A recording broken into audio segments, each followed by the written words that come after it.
नमस्कार, future express में आप सभी का स्वागत है। मैं हूं वीरेंद्र कुमार रंगभर से और ये त्यौहार का दिन, छोटी होली और बाजार आज अगर आप देखें हालांकि किसी और रंग में है और उसे कहते हैं एक्सपायरी का रंग। रेंज बाउंड एक छोटे से दायरे में निफ्टी और सुबह अगर आप देखें एक डिप आया, लेकिन फिर अगर आप देखें तो संभलता हुआ। लेकिन इस बीच आप देखिए, अगर आप इस रेंज बाउंड बाजार को भूल के थोड़ा स्टॉक स्पेसिफिक हो जाए तो आज Reliance all time high, axis bank all time high, Titan, UPL, Ipca labs ये नए शिखर पर है।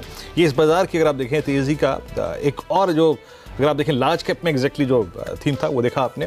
बाकी अगर आप देखें बजाज फाइनेंस, बजाज फिनसर्व और इन्फोसिस शानदार मजबूती के साथ नए शिखर पर। और अगर आप देखें Asian paints, HDFC bank, doctor Reddy's नए शिखर के अगर आप देखें बेहद नज़दीक है। तो बहुत सारे स्टॉक्स जो है अपने ऑल टाइम हाई को बेहद नज़दीक जा चुके हैं। बाकी अगर आप देखें पेट्रो एलएनजी, पिडिलाइट, हेवल्स नए शिखर के बेहद नज़दीक। तो आपने देखा ना कुछ स्टॉक्स जो कि बहुत तेज़ हैं ऑल टाइम हाई पर और कुछ ऑल टाइम हाई के बेहद नज़दीक। निफ्टी पे आते हैं एग्जैक्टली। अगर आप देखें निफ्टी क्या कर रहा है इस वक्त, और अगर आप इस वक्त निफ्टी को देखें तो लगभग 11,532 के स्तर पे अब तक के अगर आप देखें इस सेशन की उपलब्धि ये रही कि इसने 11,500 के क्लस्टर को काफ़ी रिस्पेक्ट दी। और उधर अगर आप देखें निफ्टी बैंक ने लगभग 29,500 के जोन को रिस्पेक्ट दी। हालांकि ऑप्शन का डेटा कहता क्या है, हमें क्या करना चाहिए एग्जैक्टली, अप्रोच क्या रखनी चाहिए हमारी आखिरी के 2-3 घंटों के लिए। एक बार ऑप्शंस के स्टैट्स लेके आइए एग्जैक्टली क्या कह रहे हैं। आज सुबह से मैंने रिविजिट नहीं किया इन स्टैट्स को एक बार भी। एक बार देखते हैं कॉल्स में एग्जैक्टली क्या हो रहा है। देखिए वो लेवल जिसके अंदर हम कारोबार कर रहे हैं वो है 11,500, 4,56,000। 11,550 पे 13 लाख कॉलें बिकी हैं और आउटस्टैंडिंग ओआई है 20 लाख और 11,600 पे 19,52, आउटस्टैंडिंग ओआई 34 लाख। यानी अगर आप इस आंकड़े के मुताबिक चलें तो ऊपर का क्लस्टर लग रहा है 11,570 से 80, जिसको हमें शायद नहीं पार करना चाहिए। और वो राइटर के मन में, जहन में ये है कि ये जोन पार नहीं होगा, उसके लिए वो कंफर्टेबल है 11,600 की अगर आप देखें कॉल बेचने में।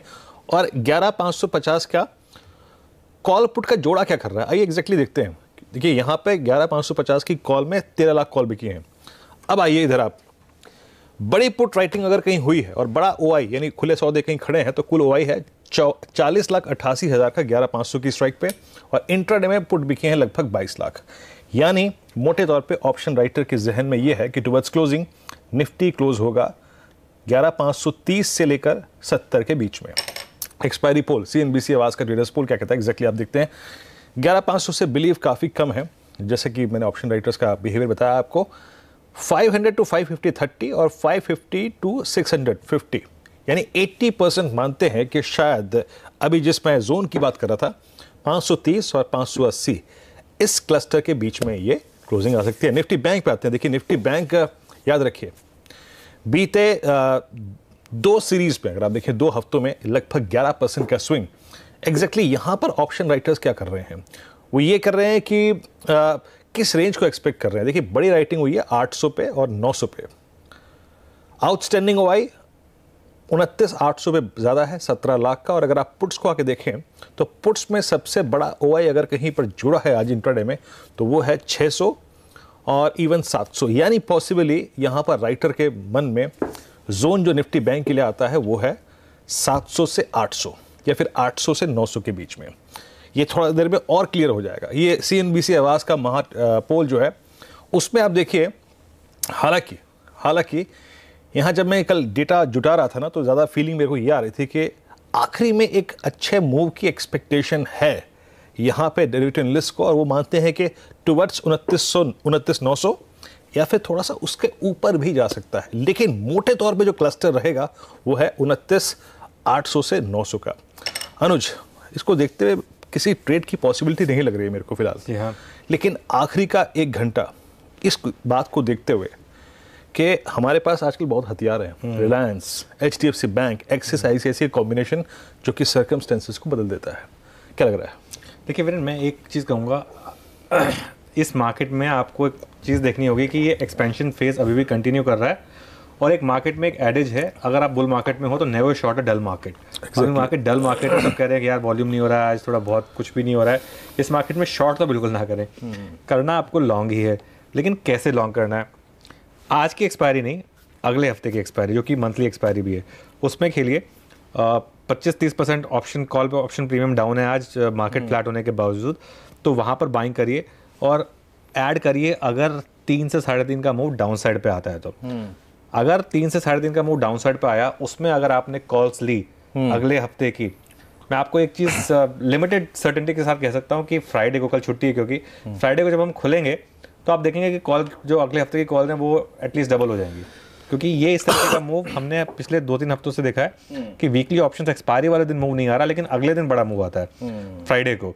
तो फ्राइडे को मूव आएगा इस मार्केट में। अब हो सकता है आज भी आ जाए, लेकिन आज के मूव के लिए खेलना मतलब कोई अच्छी समझदारी वाली बात नहीं है। और जो ऑप्शन का डेटा भी आप जो कह रहे थे वो दिखा रहा है कि 11,550 पर रेजिस्टेंस है और 29,800 बैंक निफ्टी पर रेजिस्टेंस है। तो लेकिन ये रेजिस्टेंस टिकेगी नहीं, अगली सीरीज में अगला हफ्ता रहेगा इंपॉर्टेंट, अगला शुक्रवार के अगले लिए। हफ्ते कोई स्टॉक आज का नहीं, कुछ खास दिख नहीं रहा है।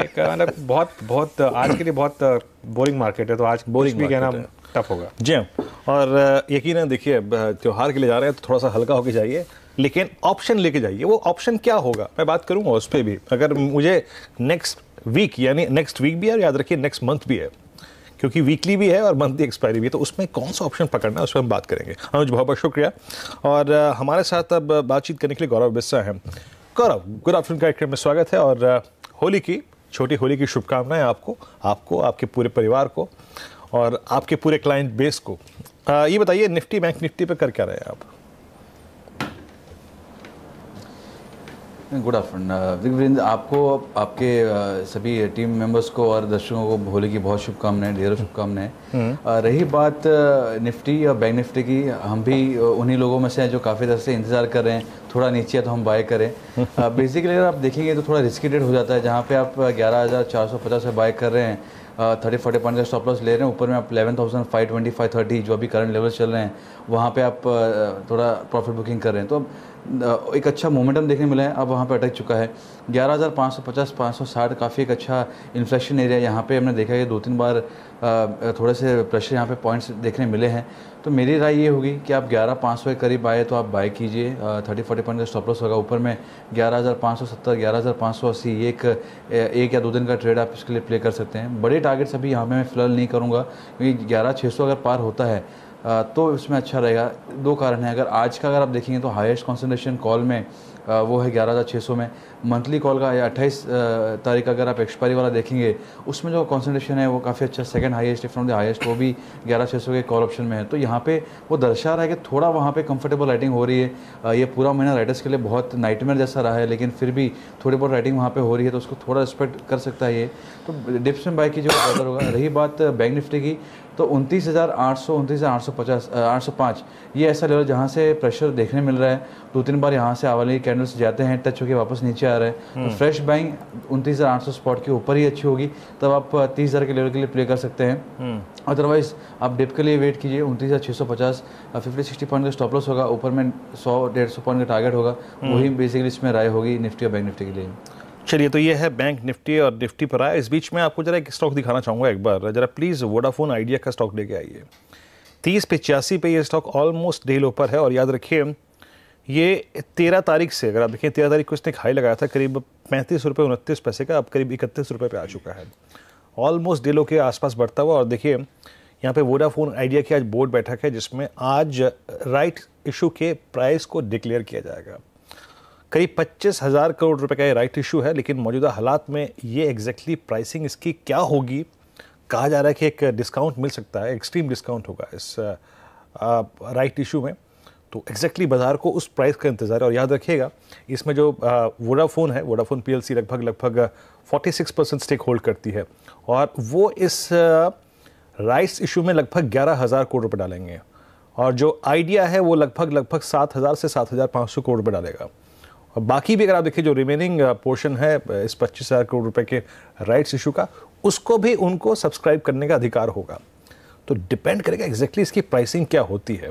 खैर इस स्ट्रक्चर पे मैं आपकी राय चाहूँगा। एक इवेंट इसका इंतज़ार कर रहा है गौरव, कैसे अप्रोच करेंगे आप इस स्टॉक को?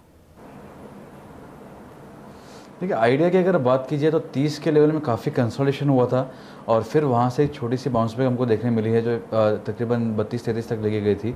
तो अगर किसी को मंदी करनी है या किसी को अगर वीकनेस के लिए प्ले करना है तो 30 के तोड़ने का आप इंतज़ार कीजिए। ऑप्शन कॉन्सेंट्रेशन में आपको देखिएगा कि वहाँ पे अच्छा खासा ओवर कॉन्सेंट्रेशन है और टेक्निकली भी अगर आप देखेंगे तो वहाँ पे एक अच्छा शॉर्ट टर्म बेस है।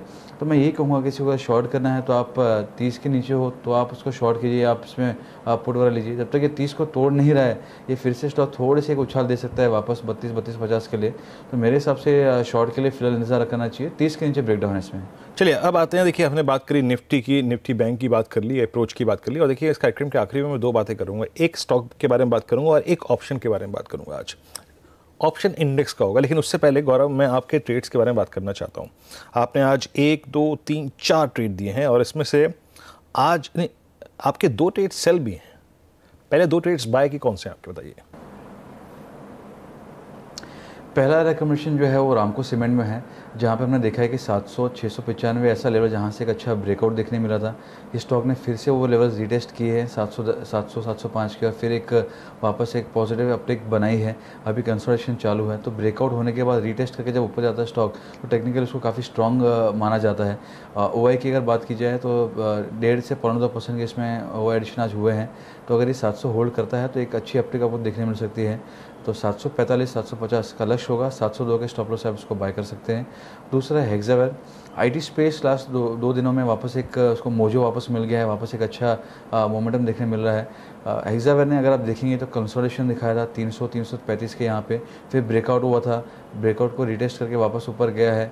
इसमें अगर आप देखेंगे तो इसमें भी तकरीबन 4.5% के ओवरएडिशंस बने हैं, तो लॉन्ग्स यहाँ पे भी बने हैं। बुलिश हार्मोनिक पैटर्न है ABCD, वो भी इसमें बना है, तो काफ़ी इसमें पॉजिटिव्स वगैरह हैं। यहाँ पे आप 335-334 के स्टॉप लॉस से ले सकते हैं। 355 का इसमें लक्ष्य होगा। चलिए, तो यहाँ पर अगर आप देखें तो कुछ बाय कॉल्स हैं और कुछ आपकी आज सेल कॉल्स हैं। अब बात करते हैं सेल कॉल्स की। आपने सेल में 2 स्टॉक्स को इंक्लूड किया है, PVR को और BML को। PVR पे सेल कॉल आई थिंक क्या तर्कसंगत लगती है आपको? क्योंकि इसमें ये मेरा प्रश्न है, प्लीज़ माफ़ कीजिएगा अगर आपको बुरा लगा, लेकिन इतना बेहतरीन स्टॉक, लॉन्ग ओनली स्टॉक, इतना बड़ा ब्रेकआउट, क्या इस पे सेल कॉल लेना ठीक होगा इस वक्त एग्जैक्टली इस रेंज में, गौरव? जी, मैं आपको अपना अच्छा प्रश्न पूछा है, मैं आपको उदाहरण के साथ में दूंगा मैं कि अगर आप देखेंगे ब्रेकआउट ज़रूर हुआ है और ब्रेकआउट के लेवल्स जो थे तकरीबन 1600 का एक ब्रेकआउट था वो, उसके बाद में स्टॉक ने काफ़ी एक अच्छा मोमेंटम दिया और स्टॉक 1700 के करीब एक बार पहुंच गया था। मल्टीपल ब्रेकआउट्स दिए थे, 1600 का लास्ट ब्रेकआउट था। आज इसने जो बनाया है, अगर आप डेली चार्ट्स पे देखेंगे तो उसने इवनिंग स्टार बना है, जो कि एक बेरिश रिवर्सल पैटर्न है, और ये अगर निचले स्तरों पर नहीं, इसने ये टॉप ऑफ द ट्रेंड में बनाया है। तो ऊपरी स्तरों पे जहाँ पे ऑलमोस्ट ओवरबॉट जोन में है, 4.5% का इसमें ओवर एडिशन हुआ है, शॉर्ट्स बने हैं यहाँ पे तकरीबन 5% ऑन रेट करूँ तो मैं अगर, और रिवर्सल पैटर्न बना है। तो मैं यहाँ पे बहुत बड़ी मंदी की बात नहीं करूँ जहाँ पे मैं 7-8% का करेक्शन करूँ, मैं वो नहीं कह रहा हूँ, क्योंकि आपने सही कहा कि ये ट्रेंड इसमें काफ़ी अच्छा है, स्टॉक फिर भी स्ट्रॉन्ग है। लेकिन वल्नरेबल जो हम कहते हैं ना कि यहाँ पे अगर कोई स्टॉक कौन सा वल्नरेबल है, तो मैं कहूँगा उसमें से ये है जहाँ पे आप ज़्यादा नहीं लेकिन 2-3% के टारगेट्स के लिए आप प्ले कर सकते हैं। तो 1680 का इसमें स्टॉप लॉस होगा, 1625 का इसमें टारगेट होगा। ये सेम पैटर्न अगर आप देखेंगे तो आज OMCs में हो रहे हैं। आपने अगर देखा होगा कि OMCs काफ़ी स्ट्रॉन्ग मोमेंटम दिया है, अच्छे ब्रेकआउट्स हुए थे। आज अगर आप देखेंगे तो exactly top of the trend के अंदर उन्होंने भी इवनिंग स्टार बनाया है, रिवर्सल पैटर्न बनाया है। तो ये दर्शाता है कि यहाँ पे एक बार ना कॉमा लग सकता है, फुल स्टॉप की बात नहीं कहूँगा मैं, लेकिन कॉमा लग सकता है, थोड़ा रुक के रिटेस्ट करेंगे ब्रेकआउट लेवल्स, फिर अपसेट ट्रैजेक्टरी वापस पकड़ सकते हैं। ओके, इस बीच आपकी एक कॉल और है, लेकिन इस बीच अगर आप देखें तो ये देखिए एग्जैक्टली वोडाफोन आइडिया ने, बोर्ड ने 25,000 करोड़ रुपए के राइट्स इशू को मंजूरी दी, और ये इसका मतलब मैं अपनी रिसर्च टीम में कुछ देर में आशीष होंगे, उनसे जानना चाहूँगा एग्जैक्टली 12.5 रुपए के भाव पर आएगा राइट्स इशू। ये तो वाकई अगर आप देखें डिजास्टर है इस स्टॉक के लिए। आज 12.5 रुपए प्रति शेयर के भाव पर ये rights issue exactly deep discount है, याद रखिए इस राइट्स इशू के प्राइस में। ये तो जग जाहिर बात थी कि जो वोडाफोन आइडिया के हालात हैं इस वक्त, जो टेलीकॉम के हालात हैं इस वक्त, टेलीकॉम में इनके हालात हैं, और जितना बड़ा डेट इस ग्रुप के ऊपर है, इस कंपनी के ऊपर, ये 25,000 करोड़ रुपए जुटाने हैं इनको, लेकिन इतना बड़ा डीप डिस्काउंट 29.90 पे। जैसे कि मैंने आपको कुछ देर पहले यहाँ पर आपको सचेत किया था कि प्लीज़ ये स्टॉक दिन के लोअर लेवल से बढ़ रहा है, और इतना बड़ा डीप डिस्काउंट एग्जैक्टली ये देखिए ये एक कहीं ना कहीं मैनेजमेंट की, कंपनी की एक फीलिंग को दर्शाता है कि एग्जैक्टली वो अपने प्राइस को लेकर एग्जैक्टली एक फेयर वैल्यू क्या देख रहे हैं, या फिर किस ट्रेजेक्ट्री में वो अगर ये राइट्स इशू लेके आए तो पैसा जुटा पाएंगे। लेकिन 12.5 रुपये के भाव पर अगर आप इस एक बार डायरेक्टर साहब प्लीज़ इसका वोडाफोन आइडिया का जरा 12 महीने का चार्ट लेके आइएगा और जरा वो 52 वीक हाई और लो का प्राइस का स्टेट्स भी लेके आइएगा। वोडाफोन आइडिया का एक सेकेंड मैं आपको बताता हूँ, डायरेक्टर साहब 12 महीने का चार्ट लेगा ये प्लीज़ एक बार। इसका 12 महीने का हाई है लगभग मैं 2017 के हाई को कंसिडर करता हूँ 116 रुपये। इसका हालिया लो था करीब 28 रुपये 97 पैसे, और अब ये राइट्स इशू इतने डीप डिस्काउंट पे 12.5 रुपये पे वाकई अगर आप देखें, जैसे कि मैंने कहा कि याद रखिए जो प्रमोटर्स हैं इसमें वोडाफोन और साथ ही साथ आइडिया दोनों के दोनों लगभग 11, 17, 18 लगभग 18.5 से 19,000 करोड़ रुपए सबमिट करेंगे। बाकी बाजार का रिस्पांस, और लेकिन एक और चीज़ याद रखिएगा कि उस पोर्शन को भी सब्सक्राइब करने का जो हक है वो इन दोनों के पास होगा। हर 38 ये एग्जैक्टली अगर आप देखें तो रेशियो आ गया आपकी स्क्रीन पर, हर 38 शेयर पर 87 शेयर सब्सक्राइब करने होंगे। दैट मीन्स अगर आप देखें आप 38 शेयर अगर होल्ड करते हैं तो आप 87 शेयर सब्सक्राइब करने का अधिकार रखेंगे। 10 अप्रैल से खुलेगा ये राइट्स इशू, लेकिन मैं इस वक्त इस प्राइस को लेकर थोड़ा सा अगर आप देखें तो यहाँ पर 24 अप्रैल को बंद होगा ये राइट्स इशू। तो एक बड़ी घटना अगर आप देखें यहाँ पे टेलीकॉम सेक्टर में, क्यों? क्योंकि वोडाफोन जो कि एक बड़ा अगर आप देखें ये सब्सक्राइबर बेस रखता है, बड़े बुरे दौर से गुजर रहा था, काफ़ी बड़ा डेट था, इनको अपने एक्सपेंशन प्लान्स को फाइनेंस करने के लिए एक बड़े रकम की ज़रूरत थी। और अब चलता हूं मेरे सहयोगी वरुण हमारे साथ हैं। वरुण 12.5 रुपए का प्राइस। देखिए ये सबसे बड़ा नेगेटिव सरप्राइज है मैं कहूंगा, क्योंकि भारतीय एयरटेल का जो राइट इशू आया था वो 30% डिस्काउंट पे था, और ये 12.5 रुपए, इसका मतलब आसपास 30 रुपए के आसपास ये ऑलरेडी चल रहा है, और 12.5 रुपए यानी कि करीब 60% डिस्काउंट पे आया है ये, तो उससे तो कहीं ज्यादा डिस्काउंट पे आया है। और एक बात याद रखिए, इसके पहले भी जितनी फंड रेजिंग इन्होंने की है आइडिया ने, उसके बाद स्टॉक लगातार गिरते जा रहा है। तो अगर 12.5 रुपए पे आप राइट इशू लाओगे और अगर इससे भी ज्यादा स्टॉक गिरा तो ये तो पेनी स्टॉक बन जाएगा।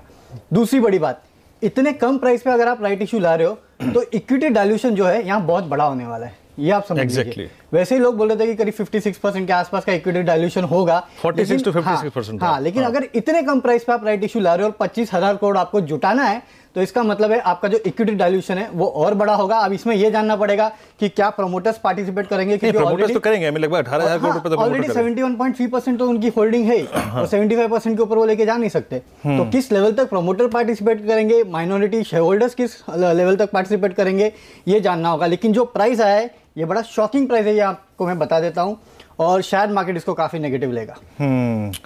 चलिए इस बीच करीब एक बार बस जरा देख लेते हैं एग्जैक्टली इसको, इसके लंबे टर्म के चार्ट्स को देख लेते हैं। और करीब CMP से अगर आप देखें मौजूदा प्राइस से लगभग 58% के डिस्काउंट पे ये स्टॉक रहेगा। चलिए इसका वैसे बाहर निकलते हैं अब। और जी प्रकाश दीवान है हमारे साथ। प्रकाश आज इनफैक्ट हम इस पर बात काफ़ी समय से कर रहे थे और मैं इसका आउटलुक आपसे मुनाफे की तैयारी में कई बार ले भी चुका हूँ। आपको क्या लगता है जिस प्राइस पर ये राइट्स इशू आ रहा है, ये एग्जैक्टली बाजार इसे कैसे रीड करेगा? हेलो प्रकाश, सुन पा रहे हैं आप मेरे को? या इस प्राइस को बाजार कैसे रीड करेगा एग्जैक्टली?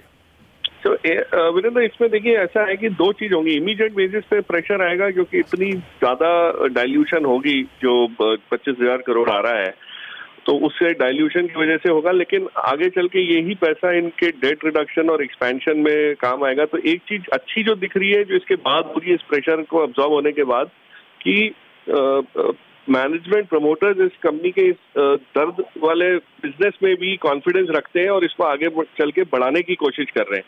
तो ये जो कमिटमेंट है ये मेरे ख्याल से काफी सिग्निफिकेंट रहेगा। तो आई थिंक अभी जो डाइल्यूशन हो रहा है उसका आप 4-5% जो इम्पैक्ट देख रहे हैं वो अब्सॉर्ब होने के बाद प्रोबब्ली इसके बाद इम्प्रूव हो सकता है। इट कुड गो, ये नीचे जाने के लिए शायद हो सकता है 27.5-28 तक भी जाए। ओके। और उसके बाद एक कंसोलिडेशन का दौर शुरू होगा। ओके, शुक्रिया प्रकाश इस पूरी बातचीत के लिए और फिलहाल रखने के लिए। चलिए बाजार की तरफ लौटते हैं और इस इशू से बाहर निकल के आते हैं। अब वोडाफोन के इस आइडिया के इस राइट्स इशू प्राइस के बाद बाजार पे लौटते हैं एक बार। एग्जैक्टली निफ्टी और निफ्टी बैंक एग्जैक्टली कर रहे हैं। अच्छा, मैं एक आपकी सेल कॉल लगी थी यहाँ पर गौरव, इस पीवीआर के सेल के बाद आपने एक बीएमएल को सेल किया है जिसमें एक बहुत स्ट्रॉन्ग ब्रेकआउट था, क्या अप्रोच रखते हैं आप इस स्टॉक पे? फोन कट गया। चलिए एक ब्रेक का वक्त हो गया, एक ब्रेक ले लेते हैं और ब्रेक के बाद तुरंत हाजिर होता है। और इनफैक्ट क्योंकि अब इस खबर के चलते काफ़ी समय हो चुका है, मैं ये जो आखिरी सेल कॉल थी ना गौरव की उसको पढ़ देता हूँ। यहाँ पर बीएमएल पे सेल कॉल है, लगभग 1002 के स्टॉप लॉस के साथ 960 का टारगेट लेके चल रहे हैं यहाँ पे। गौरव बहुत बहुत शुक्रिया आप इस कार्यक्रम में शामिल हुए। सभी स्टॉक्स और इंडेक्सेस पे अपनी राय रखी आपने। फिलहाल फ्यूचर एक्सप्रेस में इतना ही, थोड़ा सा ब्रेक के बाद हमारी खास पेशकश धन बरसे, इस रंग बरसे के दिन धन बरसे।